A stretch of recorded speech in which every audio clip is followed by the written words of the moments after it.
All right, we have go ahead. Well, I'm Richard Cutler from Sioux Falls. I'm a lawyer there. I was inducted in the Hall of Fame in 2007 in the category of professional. Do you want to tell us a little bit more about your background, where you grew up? I'm originally from Wessington Springs, my home, went to university, both undergraduate and law school.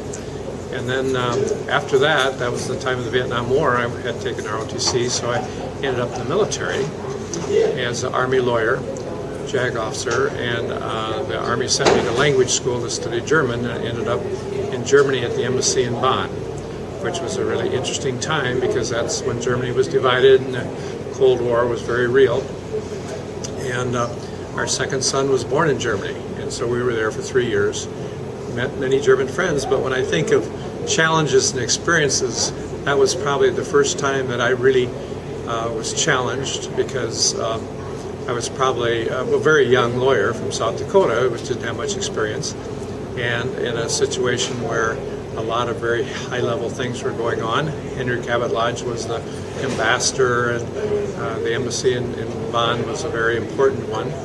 And so that was a really interesting experience. But what I learned was that I had a good education, and I was better prepared than I really understood that I was, and that fortunately I was able to compete with people from Harvard, Yale, and Princeton. They'd say, "Cutler, where'd you go to school? Or where are you from?" I said, "South Dakota." Isn't that nice? Well, I soon learned that I was willing to work hard, willing to really analyze whatever the issue was and come to a decision point. So many people in the government are so afraid to make a decision for fear that they'll be wrong. Are you sure? Well, yes, let's do this. So it turned out to be a very good experience for me. It was a very growing experience. And then my father and grandfather practiced law in Wessington Springs, so we'd always planned to come home. And my dad wrote me a letter and said, "Well, we'd love to have you come home, but I think you'd be bored. You really should seek greener pastures." So that's how I ended up in Sioux Falls as a lawyer, and that's where I've spent my career. All right. So, looking at all your experiences that you've had in the military and in Germany, and then starting your very new practice in a new city that you weren't familiar with, how were those experiences challenging so that you could achieve this greatness? Well, the practicing of law is a challenge every day, because as I always tell the other lawyers I work with, the younger lawyers, people aren't going to bring you something that they can fix for themselves. So usually they're coming to you with something that is beyond what they perceive to be their experience or whatever. So you're usually working on challenging problems, and sometimes they almost seem like the impossible problem. But you need, with your background and your legal training helps you, of course. But also being decisive, helping people. A lot of times it's understanding people too. So your experience, lifetime experiences. I guess what I would say to the young people is, learn as much as you can. Get a wide range of experience.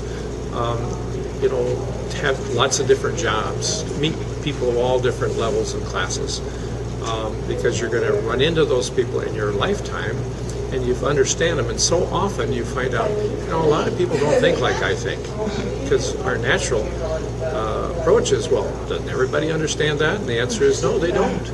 And so you need to learn to understand the people. A lot of times that's half of the issue, is saying, oh, if they think like that, oh, okay, well, that helps me understand why they did whatever they did, and how they're approaching this particular issue, and then how to discuss it with them to help them perhaps say, well, that in this particular circumstance, that really doesn't work. So the practice of law is a wonderful experience, because you are being challenged often, and I find that to be really fun. And fortunately, my life, and I lived in a small town. Now I live in a larger town, but I've practiced, competed with lawyers in Chicago, New York. They all kind of go, but you soon learn that we from the Midwest and our values, we can stand up and answer and respond to people of much different areas.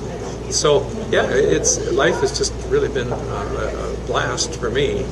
And sure, challenged. Well, if you didn't have challenges, it wouldn't be interesting. Do you think, you mentioned perseverance, do you think that because of your perseverance has helped you to achieve your goals? You know, one goal here, once you achieve that goal, another goal has helped you to achieve your success? I would say my goal was just lots of challenging experiences, but what happened was I was prepared. When opportunities came along, I'd go, yeah, I'll do that. That's fine. So in my investment environment, people say, well, you want to do this? Yeah, that sounds fine. So I think it's really, if you're prepared, then you have experienced challenges, which probably prepares you for more difficult challenges, and you're kind of going, well, that's kind of fun too, and you know how to approach it, or if you don't have the answers. And one of the big things in law is you say, well, I don't understand that. Well, okay, then seek out somebody that does understand it, research it, come to us understand it. You can't bluff your way through, you really have to know. And so that's the fun part of it, is to learn new things all the time.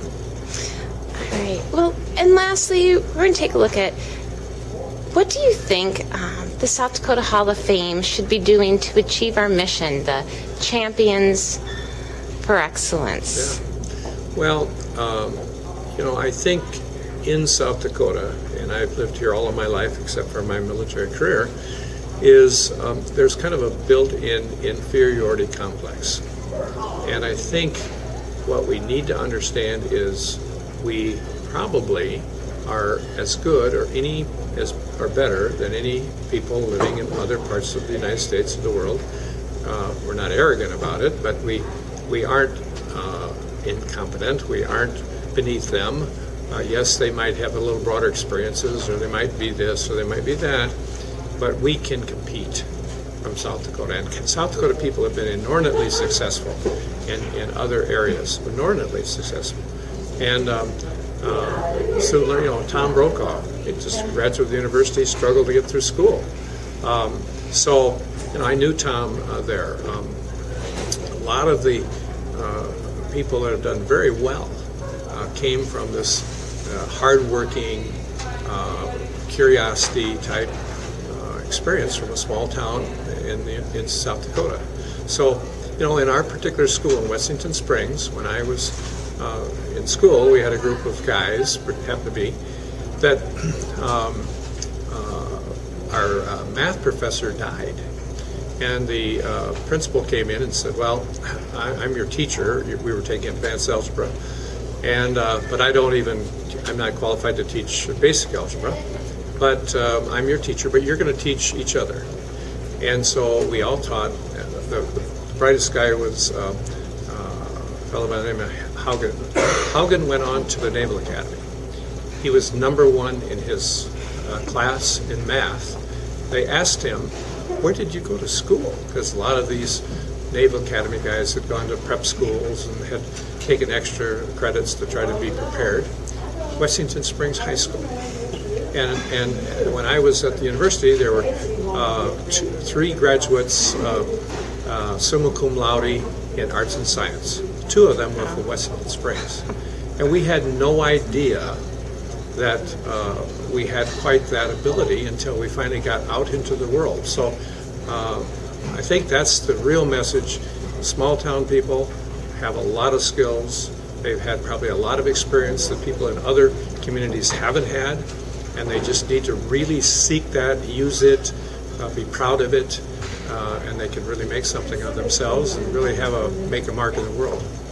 All right. Well, thank you very much. I appreciate it. Yeah, thank you.